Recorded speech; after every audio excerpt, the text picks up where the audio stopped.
Ibana, huu mwezi wa 8 kwa Diamond huenda huu mwezi wa 8 target yake kubwa tangu hapo zamani. Of course, tunafahamu kwamba ana binti yake ambaye anaitwa Latifa, wengi tukipenda kumuita Tifa Dangote. Of course, leo ni kumbukizi yake ya kuzaliwa, happy birthday yake.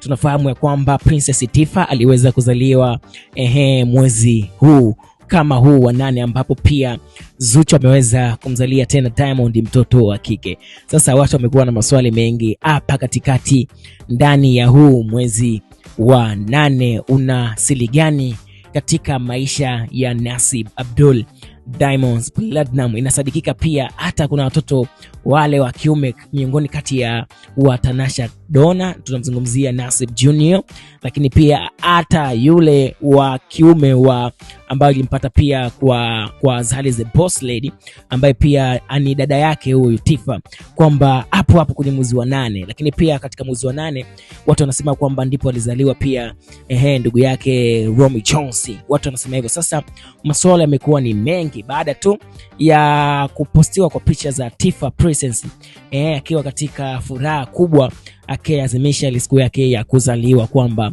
huu mwezi wa 8 kwa Diamond huwa una nini? Kwa sababu gani unaonekana ni mwezi ambao una siri nzito sana kwa msanii Simba Dangote Platnumz, Simba Dangote. Hapa katikati kwenye huu mwezi kuna kitu ambacho huenda yeye kipo ndani ya moyo wake, sisi tukijua. Ukitizama tayari katika mwezi huu Zuchu amejifungua mwezi wa 8, ukitizama Tifa naye alizaliwa mwezi wa 8, umeelewa, na baadhi ya ndugu zake mwezi wa 8. Ndio maana watu wanapata maswali mengi. Okay, tunafanyaje? Tunasubscribe ili tuweze kupata taarifa zote za kiburudani. Mpaka baadaye, bye bye.